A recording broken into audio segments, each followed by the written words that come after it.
یہ فاشسٹ حکومت یہ چاہتی تھی کہ اس طرح کا لندن پلان امپلیمنٹ ہو کہ اس طرح سے لیول پلینگ فیلڈ ہو جائے کہ عمران خان جیل میں ہو اور یہ سارے باہر کھلے پھرتے رہیں، اور اس سب کچھ کے باوجود کہ ہمارا ورکر آج اذیت میں مبتلا ہے، آج انڈکلیئرڈ مارشل لا ہے،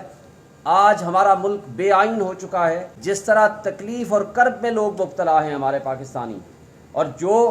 کیفیت اور جس طرح نظام انصاف پہ ایک بدنما داغ ہے یہ پرسوں کا فیصلہ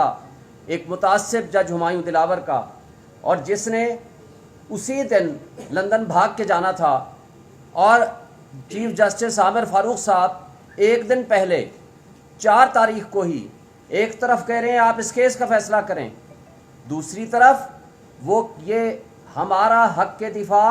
اور ہمارے گواہان کے کیسز کے اوپر یہ لکھ رہے ہیں کہ آپ کا حق ہے کہ کیوں نہ آپ کو یہ حق دیا جائے، تو وہ اس ہفتے فکس کر دیا۔ تو یہ جو انصاف کا دوہرا معیار ہمیں نظر آ رہا ہے، آج سب کی آنکھیں اور کان کھلے ہیں۔ اور 4 تاریخ کو ہی ایک اور جو معزز جج صاحب ٹریننگ پہ جا رہے تھے، ان کو سبسٹیوٹ کر کے، ان کو تبدیل کر کے ہمایوں دلاور صاحب کو کہا کہ 5 تاریخ کو آپ لندن چلے جائیے۔ تو مجھے یہ بتائیں کہ ایک دن میں جو انہوں نے فیصلہ کیا ہمیں سنے بغیر، ہمارا حق کے دفاع ختم کر کے، ہمارے گواہان کی فہرست کو نلیفائی کر کے، تو یہ ون سائیڈڈ اور ایکس پارٹی ڈیسیژن کتنے دن چلے گا؟ پھر الیکشن کمیشن آف پاکستان کے اس فیصلے کی بھی ہم مذمت کرتے ہیں جو انہوں نے پارٹی چیئرمین شپ سے ہٹانے کا فیصلہ کر رہے ہیں، اس لیے کہ پارٹی چیئرمین شپ سے تب آپ ہٹاتے کہ جب آپ کے پاس جو ایونیو اور لیگل ہماری جو ریمیڈیز ہیں وہ مکمل ہو چکی ہوتی۔ آج ایڈمیٹڈلی یہ میٹر ہم کل صبح اس فیصلے کے خلاف ہائی کورٹ میں جائیں گے، اور اس سے پہلے بھی یہ فیصلہ سپریم کورٹ اور ہائی کورٹ میں آلریڈی زیر سماعت ہے۔ جب سب جوڈس میٹر ہوتا ہے تو یہ اس طرح کا فیصلہ نہیں کر سکتے، اور اس پہ الیکشن کمیشن آلریڈی ڈی سیٹ جب کر چکا ہو تو پارٹی چیئرمین شپ سے ہٹانے کا فیصلہ یہ نہیں کر سکتا، یہ غیر آئینی اور غیر قانونی ہے۔ اور الیکشن کمیشن آف پاکستان کو آج سے 3 دن والا فیصلہ پڑھ لینا چاہیے تھا سپریم کورٹ کا، جس میں انہوں نے کہا ہے کہ الیکشن کمیشن آف پاکستان جس کی ذمہ داری صرف یہ ہے کہ وہ election free and fair election کرائے، اس نے جمہوریت کو ڈی ریل کیا ہے، اس نے آئین کی پامالی کی ہے، اس نے ان کانسٹیٹیوشنل ایکٹس کیے ہیں، کیا اس کے اوپر ان کو ریزائن نہیں کر دینا چاہیے؟ میں آج یہ مطالبہ کرتا ہوں چیف الیکشن کمشنر اور الیکشن کمیشن کے دیگر ممبران کو فوری طور پر ریزائن کر دینا چاہیے۔ انہوں نے آئین کی خلاف ورزی کی ہے، انہوں نے جمہوریت کو ڈی ریل کیا ہے، اور اگر ایسا نہیں ہوتا تو ہم اپنا رائٹ ریزرو رکھتے ہیں سپریم جوڈیشل کونسل میں ان کے اس ایکٹ کو چیلنج کرنے کا جس کے ذریعے ان کو ہٹایا جا سکتا ہے۔ اور اس کے ساتھ جو آج وہاں پہ ہوا ہے اس کے اوپر بھی کچھ تھوڑا کمنٹ کر دیں۔ جو آج ہم آپ کو یہ بتانا چاہتے ہیں کہ جو شخص انصاف کے نام پہ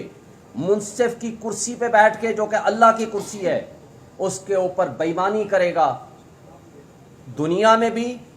اور آخرت میں بھی ان کے اوپر عذاب مسلط ہوگا۔ آپ نے ملک ارشد کا اور بہت سارے اور لوگوں کے چیزیں بھی آپ بڑا کوٹ کرتے ہیں سوشل میڈیا پہ، لیکن آپ کو میں ایک بات بتانا چاہتا ہوں، ایک بات طے شدہ ہے کہ ایک شخص جس نے آئین اور قانون کے مطابق تحائف لیے، اس کے پیسے جمع کرائے اور ان کو ڈکلیئر کیا، نہ صرف ٹیکس اتھارٹیز کے پاس بلکہ الیکشن کمیشن میں، آج ہماری اس فاشسٹ حکومت نے ہمارے اور بدنما نظام انصاف کے ایک متعصب جج نے ان کو جیل بھیج دیا، جبکہ وہ لوگ جنہوں نے جرم کیا، جرم یہ ہے کہ جنہوں نے گاڑیاں لیں، اور گاڑیاں خلاف ضابطہ اور خلاف قانون ہیں جو کوئی نہیں لے سکتا، جس کے اوپر ریفرنس بھی بنا، لیکن وہ ریفرنس پچھلے سال نیب لا کی امینڈمنٹ کی وجہ سے واپس ہو گیا۔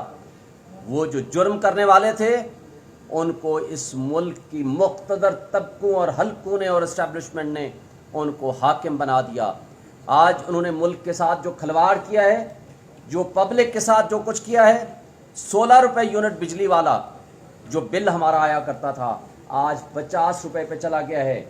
آج لوگوں کے پاس کھانے کو نہیں ہے، آج جس طرح بے روزگاری ہم فیس کر رہے ہیں وہ سب آپ جانتے ہیں. ہمارے ملک کے 2 صوبے غیر آئینی طریقے سے چلائے جا رہے ہیں اور اس کے ساتھ ساتھ جی بی اور کشمیر جو کہ انتہائی سینسٹیو ایریاز ہیں وہاں بھی غیر آئینی حکومتیں بنائی گئی لوٹاکریسی کے ذریعے. وہاں کی اکثریت کو اقلیت میں بدلا گیا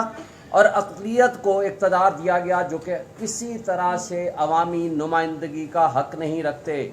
اور اس سب کچھ کے باوجود کل ایک دن میں کچھ 3000 پاکستان کے مختلف حصوں پہ احتجاج ریکارڈ ہوئے ہیں اور ہمارے پاس پوری ایویڈنس ہے. اور پوری دنیا میں اس وقت ہمارے ملک کے 2 صوبے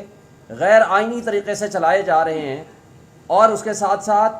جی بی اور کشمیر جو کہ انتہائی سینسٹیو ایریاز ہیں وہاں بھی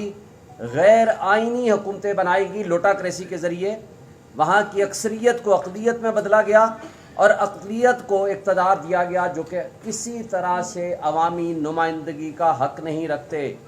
اور اس سب کچھ کے باوجود کل ایک دن میں کچھ 3000 پاکستان کے مختلف حصوں پہ